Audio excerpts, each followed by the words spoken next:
হে জগতবাসী, আজ আমি শামীম আলী চিশতি আরও একটি আলোচনা নিয়ে আসলাম। সেই আলোচনাটি হলো যে এই পৃথিবীতে যারা মধ্যবর্তী হয়ে আছে, উপরেও না এবং নিচেও না, সেই মানুষগুলোর জ্ঞান ঠিক নয়। সেই মানুষগুলোর জ্ঞান হলো যে ময়লাযুক্ত জ্ঞান। আর একেবারে উচ্চস্তর যারা জ্ঞান লাভ করেছেন তাদের জ্ঞানটা সঠিক, এবং যারা একেবারে নিম্নস্তরের জ্ঞান লাভ করেছে তাদের জ্ঞানটা সঠিক। তবে মধ্যে যে জ্ঞানগুলো আছে এগুলোর মধ্যে ভেজাল রয়েছে। সেটি কেমন করে আমি আপনাদেরকে অবশ্যই বলবো। যেমন দেখবেন যে পাতালে যে পানি আছে, পাতালের সাইড কার? শয়তানের সাইড।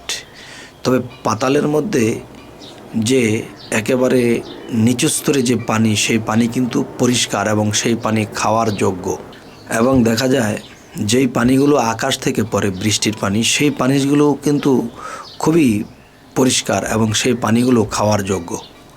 যেমন দেখবেন নালা, ডোবা, পুকুর বা খাল, বিল যে এই পানিগুলো আছে, এগুলোর পানিগুলো কিন্তু খাওয়ার যোগ্য না, এগুলা বিভিন্ন ময়লাযুক্ত। আচ্ছা, এই কথাগুলো এই জন্যই বললাম যে একেবারে যারা উচ্চস্তর সাধন করেছে তাদের জ্ঞানটা পরিষ্কার, এবং একেবারে যারা একেবারে খারাপ, একেবারে শয়তান হয়ে গেছে, পাতালে অন্ধকার, আর সেই অন্ধকার পাতালের পানিটাও কিন্তু পরিষ্কার। তাহলে বোঝা গেল যে মধ্যস্তরের যে মানুষগুলো, সেই মানুষগুলোর জ্ঞান ঠিক নয়। সেই জ্ঞানগুলো হলো যে সেই জ্ঞানের সাথে পানির তুলনা করা হয়েছে, এবং সেই মধ্যস্তরের ডোবা নালার পানিগুলো ময়লাযুক্ত। এই পানিগুলো যদি মানুষ খায় তবে সে রোগাক্রান্ত হবে। ঠিক আসমান থেকে যে পানিটা বৃষ্টিরূপে পড়ে, সেই পানিটা কিন্তু পরিষ্কার, সেই পানিটা কিন্তু খাওয়ার যোগ্য। আর পাতালের পানিটাও খাওয়ার যোগ্য, সেটা খেলেও মানুষ রোগাক্রান্ত হয় না। নালা ডোবার পানি খেলে রোগাক্রান্ত হয়। তেরকম এই পৃথিবীতে যারা মধ্যস্তরে পড়ে আছে, নাই উপরের জ্ঞান নাই নিচের জ্ঞান, মধ্য স্তরের জ্ঞান, আর সেই জ্ঞানের মধ্যে প্রচণ্ড পরিমাণে ময়লা, সেই জ্ঞান পরিষ্কার নয়। তাই বলতে চাই যে এই পৃথিবীতে সবচেয়ে নিকৃষ্ট কে? শয়তান। তাহলে শয়তান যে এত নিকৃষ্ট, তারপরেও কিন্তু সে শয়তানি করার পরেও কিন্তু আল্লাহ তাকে 3টি শক্তি দিয়েছেন। মানুষের রগে রগে মিশে থাকা, এবং এক বলতে বলতে পৃথিবীর এই প্রান্ত হইতে সেই প্রান্ত এ পর্যন্ত এসে পড়ার শক্তি। হ্যাঁ, তো এরকমভাবে 3টি শক্তি যখন তাকে দেওয়া হলো, তো এখন দেখা যায় যে সে কিন্তু মূলত জ্ঞানী, তার জ্ঞানটাও খুব প্রখর। এবং রাসূল নামের যে জ্ঞান, সে কিন্তু আকাশ থেকে বৃষ্টির সাথে যদি তুলনা করা হয়, তাহলে দেখা গেছে কি যে রাসূল নামের যে জ্ঞান সেটিও পরিষ্কার। সেই পানিতে যেমন মানুষের রোগাক্রান্ত হয় না, পাতালের পানিতে রোগাক্রান্ত হয় না, রোগাক্রান্ত হয় মধ্যস্তরের মানুষ। সে এখন বলতেছে এই কথা, সে তখন বলতেছে আরেক কথা। তাদের জ্ঞানের কোনো সিরিয়াল নেই, তাদের জ্ঞানের কোনো ঠিক নেই।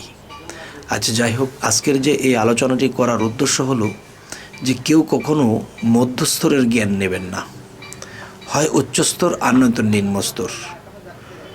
তাহলে কি হবে?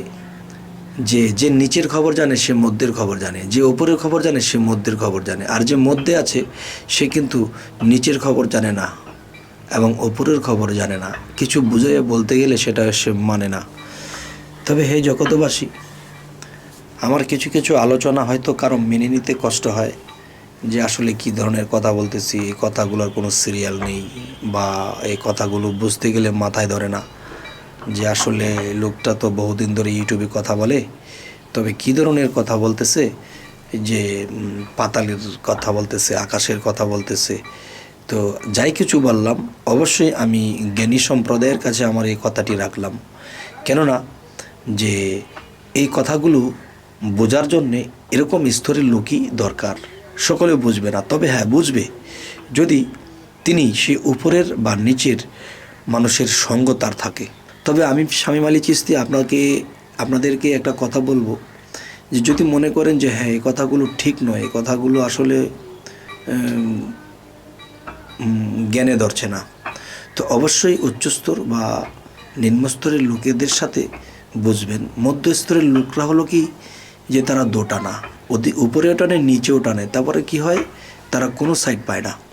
আর যে নিচে গেছে নিচের বাদশা হয়ে গেছে, আর যে উপরে গেছে তো উপরের বাদশা হয়ে গেছে, আর মধ্যে দুটানায় পড়ে আছে যারা, তারা ইহকাল পরকালই তাদের শেষ। হে জগতবাসী, আজ এ কথাগুলো বলি রাখছি, সকলেই ভালো থাকবেন। আল্লাহ হাফিজ।